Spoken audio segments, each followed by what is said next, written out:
behind me is the Renault Megane RS Trophy R, and in this video I'm going to give you everything you need to know about this car and also take it for a drive and see what it's like on the public road. Okay guys, welcome to Renault's most powerful production car ever. This is the Renault Megane RS Trophy R, and it's a limited edition car with only 500 units worldwide and only 32 of those cars arriving here in the UK. Now, the Megane RS Trophy R isn't just one of these all-show, no-go ponies. This car actually holds the Nürburgring lap record for a front-wheel drive car, and it holds it at 7 minutes and 40 seconds. Now, in terms of the engine that's powering this, we get a 1.8-litre turbocharged engine producing 300 bhp and 400 newton meters of torque. Now, most people will be very happy to know that this car only comes in a manual, and it comes also with an LSD. So in terms of its vanity numbers, this car will do 0 to 62 miles an hour in just 5.4 seconds and smack a top speed of 163 miles per hour. In terms of weight as well, this car only weighs 1300 kgs. Now, this specific car doesn't have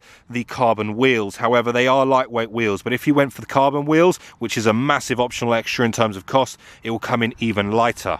Weight reduction is something that Renault really went to town with this car. And one of the things you'll notice as well, the bonnet itself is a carbon composite bonnet, which means it's 8 kilograms lighter than a standard Renault Megane RS bonnet, so 50% less weight. We also get a very nice carbon rear diffuser, again minusing 2 kilos off of that of the standard car, and also an Akrapovic exhaust, which is minus 7 kilos. So you can see where all the weight reduction starts to add up.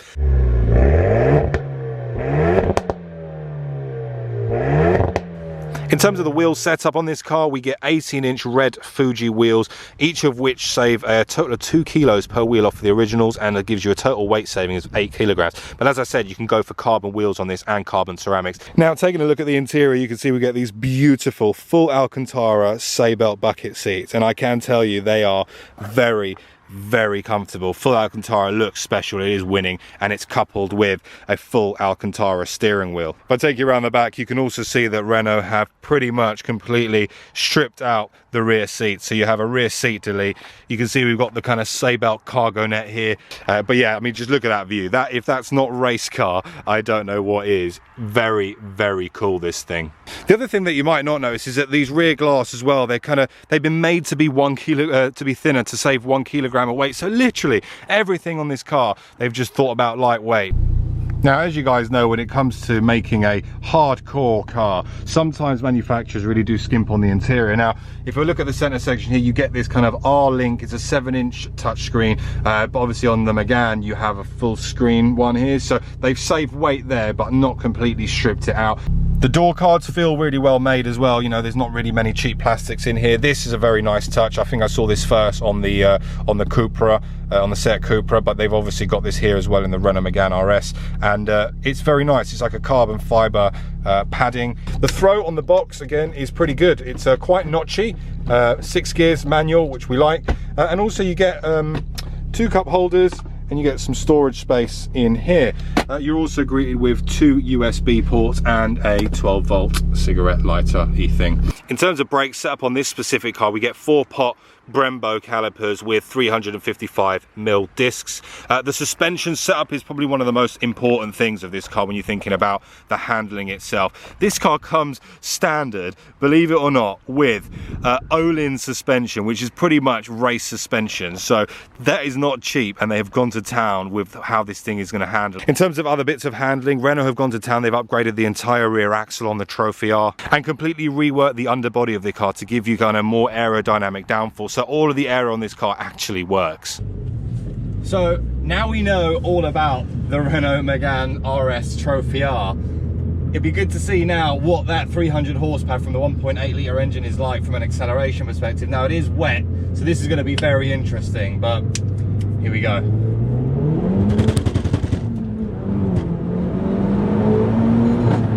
Wow. That is quick. And bear in mind, I'm in the sport mode, and obviously the sport mode allows for a little bit of slip, but it doesn't completely turn off the traction control. It's almost like a bit of an MDM mode that you get in BMW, but...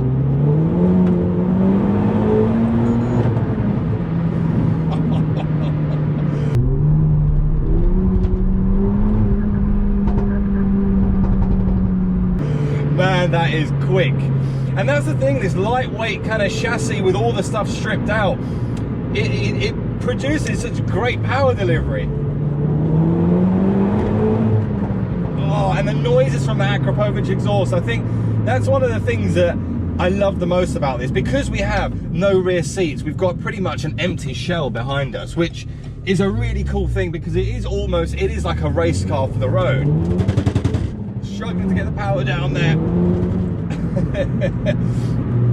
But because it's so stripped out, you hear all those noises in the Akrapovic exhaust. I mean, if you just listen, this is one of the great things as well. For a standard car to deliver this many pops and bangs, listen. Oh. You hear that?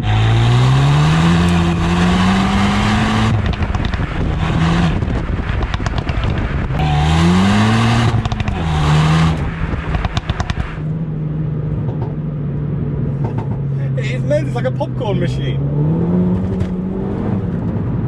And I'll tell you what, as a driver where I'm sitting right now, I've got a really comfortable seating position. These Sabelt bucket seats are really do a good job.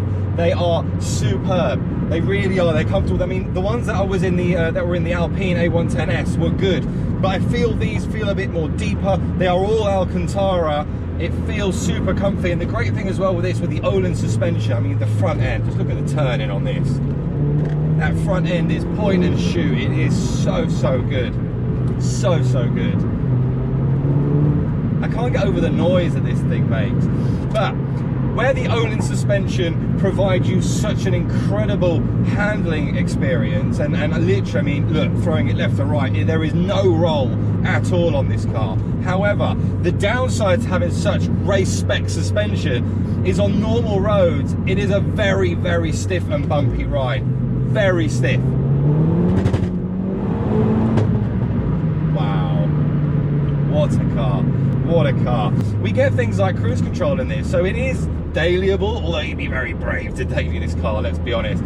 I get creature comforts like Apple CarPlay, which go a long way, and I think the fact that Renault have kind of given you that element of a little bit of luxury, I guess, in such a raw, hardcore car is a really nice touch. Now, interestingly enough, it's a 5-door car, although there's no point in having 5 doors. The only real reason for having the 5 doors is that if you really wanted to load up the back seat space with luggage, I guess you could, but I guess it's the cheaper option rather than making this specific car a 3-door, because you'd have to really change the chassis and all that stuff. But like I said, the handling on this is just sublime. And you've got to be careful, so obviously it's a bit wet here. You can see there's some serious understeer just there. But look at this, around the corner. Incredible.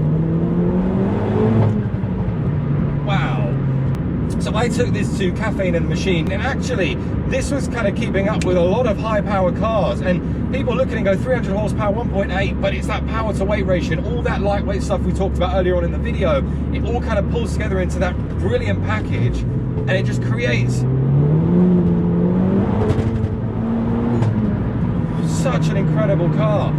And you know, you guys know me, I love a lightweight hot hatch, and this has to be one of the best hot hatches ever made at the moment. I mean, like I said, the Nürburgring lap time is held by this car for front wheel drive, and I also believe they've also got the lap record for front wheel drive at Spa, so they're clearly doing something right. But these Öhlins, honestly, look, just wow. Yeah, driving experience, this is phenomenal. And like I said, you know, you've got that rear aero behind you as well, which does its job. It funnels the air through that rear diffuser to give you extra grip. The Akrapovic exhaust sounds delicious. I mean,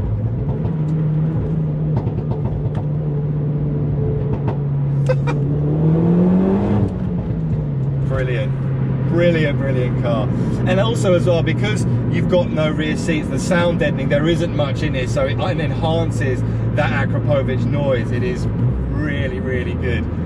I need to be careful because I'm actually running really low on fuel. I need to find a petrol station, so hopefully we don't run out of fuel midway through this video.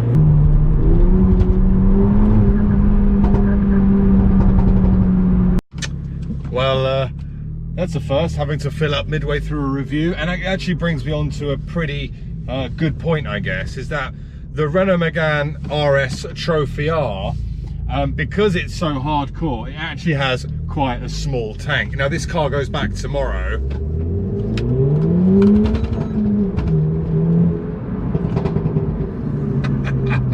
Those pops and bangs are nuts. This car goes back tomorrow, so I didn't want to put too much petrol in it because, well, I'm not going to use the car. I'm going to go home, I'm going to park it up. But I've just put, it was pretty much showing 0, empty. I've just put a tenner into it, and it's now giving me a third of a tank. Now I don't know exactly how big the tank is, but I'd expect this tank to be very, very small. But yeah, I wonder if the pops and bangs kill off all of the I could do that all day. That's probably why there's no fuel left in it, because all I've been doing is sitting in second gear, revving it, and listening to those Akrapovic exhaust pops and bangs. So kind of in summary, you know, what are my thoughts of this super hot hatch? Well, you know, the fact that this specific car doesn't have the carbon wheels or the huge carbon ceramics saves about 12 grand on the price, which when you add them all together and you go fully spec'd out on this car, you're paying over 60k for a hot hatch. It is a lot of money, and that's the question you need to ask yourself. As a platform, as a car, it is brilliant. It is absolutely brilliant. However, do you want to fork out over 60k for one if you go all out? Equally, this specific car, 51 and a bit grand on the road. Could you daily this, the Renault Megane Trophy R? I think you could daily it. You know, I can switch the exhaust valve off, it removes all the pops and bangs, it removes a lot of the drama. What you can't hide from is the fact that the suspension is still very, very stiff.